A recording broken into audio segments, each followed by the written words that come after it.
Ce qui est saint ne se profane pas. Soyez saints, car moi, l'Éternel votre Dieu, je suis saint.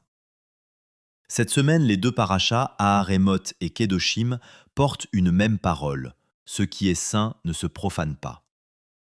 Aharémoth ouvre sur Yom Kippour, sur l'entrée dans le lieu très saint, sur cette vérité terrible. On ne s'approche pas de Dieu n'importe comment. On n'entre pas dans le saint selon son envie, selon son émotion, selon son impulsion. Dieu trace lui-même la voie d'approche, et ce jour-là, il ordonne aussi une chose très forte.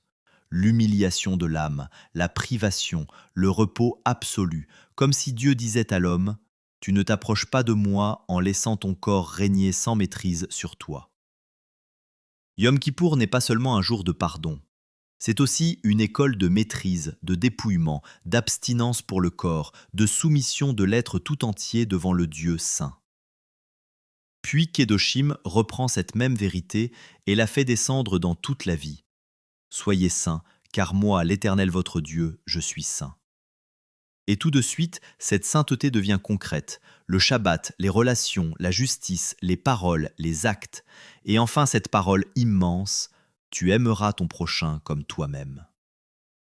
Ainsi, ce que Yom Kippour révèle dans le sanctuaire, Kedoshim l'étend à toute l'existence. Le saint ne concerne pas seulement un lieu, il doit entrer dans la manière de vivre. Car la sainteté n'est pas seulement de ne pas pécher, la sainteté, c'est de ne pas profaner. Ne pas profaner le sanctuaire, ne pas profaner le Shabbat, ne pas profaner le corps, ne pas profaner la relation, ne pas profaner le prochain. Le grand drame de l'homme n'est pas seulement qu'il fasse le mal. Le grand drame de l'homme, c'est qu'il perde le sens du saint. Il traite comme banal ce que Dieu a mis à part. Il veut la proximité sans la crainte. Il veut l'amour sans la vérité.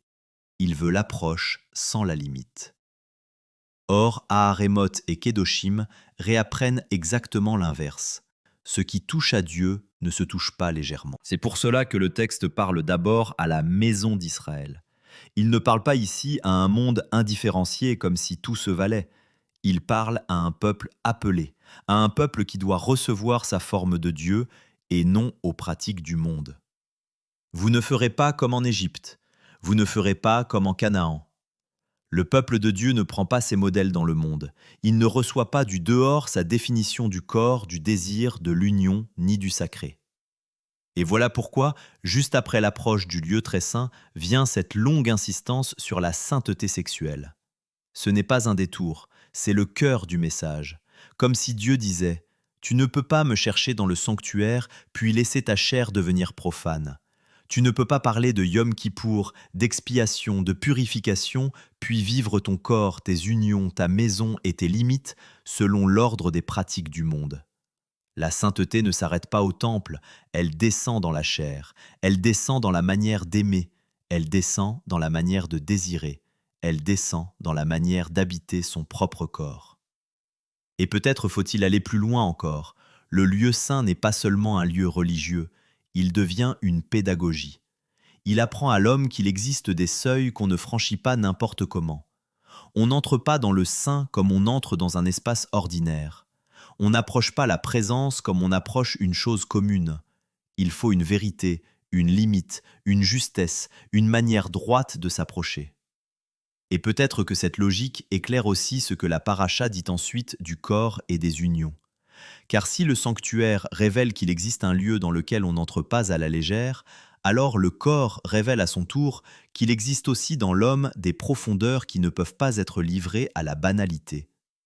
L'intimité n'est pas un espace profane, l'union n'est pas une chose ordinaire, le corps n'est pas un terrain neutre où l'homme ferait simplement ce qu'il veut. Là aussi, il y a un seuil, là aussi, il y a une approche juste, là aussi, il y a quelque chose qui peut être profané. Alors la sainteté sexuelle ne doit pas être comprise seulement comme une série d'interdits posés sur la chair, elle doit être entendue comme une révélation. Le corps aussi porte une gravité. Le corps aussi demande une manière vraie de s'en approcher.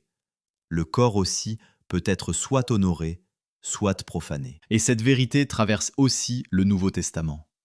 Paul écrit que les parties du corps que l'on estime les moins honorables sont justement celles que l'on entoure d'un plus grand honneur. Et ceux que nous estimons être les moins honorables du corps, nous les entourons d'un plus grand honneur. Dieu a disposé le corps de manière à donner plus d'honneur à ceux qui en manquaient. 1 Corinthiens 12, 23 à 24. Comme si Dieu voulait montrer que ce qui est caché n'est pas ce qui mérite le moins de respect, mais au contraire ce qui demande davantage de pudeur, davantage d'honneur et de respect. Car là demeure l'un des plus grands mystères, que la pudeur interdit d'exposer entièrement, mais dont chacun peut deviner le mystère. Et peut-être que c'est justement pour cela qu'Aharémoth rapproche la question du lieu très saint et celle des unions interdites. Comme si Dieu voulait arracher l'homme à cette illusion terrible qui consiste à croire que l'on peut avoir une attitude sacrée devant le sanctuaire, mais une attitude profane devant la chair. Non. Ce qui est vrai devant Dieu doit devenir vrai jusque dans le corps. Ce qui est vrai dans le lieu saint doit devenir vrai dans la maison. Ce qui est vrai dans l'approche du sanctuaire doit devenir vrai dans l'approche de l'autre. Car on n'entre pas dans l'intimité comme on entre dans une chose ordinaire. On n'entre pas dans le corps de l'autre comme on prend possession d'un objet. On n'entre pas dans l'union comme on suit une simple impulsion. Toute entrée sans dignité devient profanation. Toute proximité sans sainteté devient confusion. Toute union qui oublie la gravité de l'être finit par profaner ce qu'elle touche. Et c'est peut-être là l'une des paroles cachées de cette double paracha. Dieu enseigne à son peuple qu'il existe des espaces, des temps, des liens, des corps, des réalités où l'on ne peut pas entrer sans crainte, sans vérité, sans limite, sans honneur. Le lieu très saint apprend donc à lire toute la vie. Il apprend que l'homme n'est pas fait pour vivre dans la brutalité du « je veux, donc je prends », du « je désire, donc j'entre », du « cela m'est accessible, donc cela m'appartient ». Au contraire, Dieu remet devant lui le sens du seuil. Il y a des seuils qui ne s'ouvrent pas à la violence. Il y a des seuils qui ne s'ouvrent pas à l'impureté. Il y a des seuils qui ne s'ouvrent pas à l'irrévérence. Et quand l'homme perd cela, il profane tout. Le sanctuaire, le Shabbat, le corps, le prochain, la parole, l'amour lui-même. Ainsi, la sainteté n'est pas une morale froide, elle est la restauration du sens des profondeurs. Elle est la capacité retrouvée de savoir qu'on ne touche pas tout, qu'on n'entre pas partout, qu'on ne franchit pas tous les seuils de la même manière. Être saint, c'est retrouver ce tremblement juste devant ce qui ne m'appartient pas. Être saint, c'est comprendre que le corps de l'autre n'est pas une terre profane. Être saint, c'est savoir que l'intimité demande plus que le désir. Elle demande vérité, honneur, limite et conscience de Dieu. Être saint, c'est ne plus vivre comme si toute proximité était permise du seul fait qu'elle est possible. Alors on comprend pourquoi la lumière du Nouveau Testament vient ici frapper avec une telle force. Si Dieu fait sa demeure en l'homme, si le corps devient le lieu de sa présence, alors ce que l'on fait subir à son propre corps n'est pas anodin. Le mal fait au corps n'est pas seulement un mal fait à la chair, il devient une profanation de ce qui porte la trace de Dieu. Et de la même manière, ce que l'on fait subir à l'autre monte plus haut que l'autre lui-même. Ce n'est pas pour rien que Yeshua dira « Ce que vous faites à l'un de ces plus petits, c'est à moi que vous le faites. » Voilà pourquoi le prochain ne peut pas être traité comme une réalité banale. Voilà pourquoi l'autre ne peut pas être approché n'importe comment. Et c'est alors que la parole « tu aimeras ton prochain comme toi-même » devient redoutable. Non, ce n'est pas seulement une formule douce. Non, ce n'est pas simplement « sois gentil ». C'est une parole de sainteté. Aimer son prochain comme soi-même, c'est refuser de le traiter comme une réalité profane. C'est comprendre qu'on ne s'approche pas de l'autre n'importe comment. C'est savoir que l'autre n'est pas un terrain livré à ma dureté, à mon usage, à mon orgueil, à mon impureté. C'est reconnaître qu'aucune rencontre n'est légère sous le regard de Dieu. Il faut donc tenir les choses ensemble sans les confondre. Oui, tous les hommes doivent être respectés.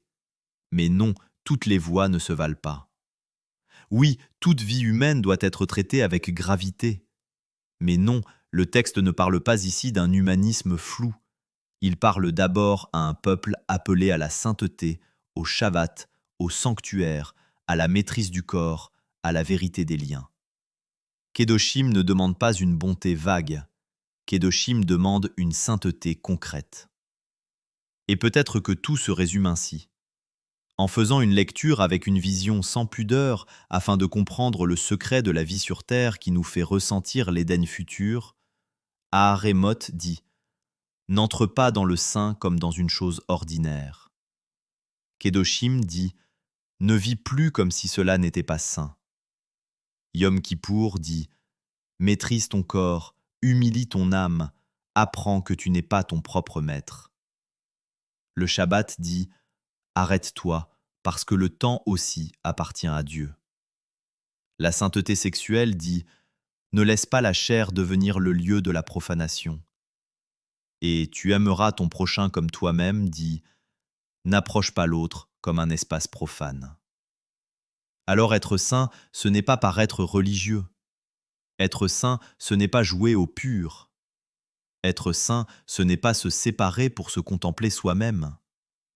Être saint, c'est laisser Dieu régler notre manière de nous approcher de lui, de notre corps et de l'autre, en acceptant la maîtrise de nos pulsions afin de ne pas profaner l'espace où Dieu vit en nous. Être saint, c'est ne plus traiter comme banal ce que Dieu a marqué de sa présence, de son ordre ou de son empreinte. Être saint, c'est ne plus toucher Dieu, le corps et l'autre comme des choses ordinaires. Shabbat Shalom.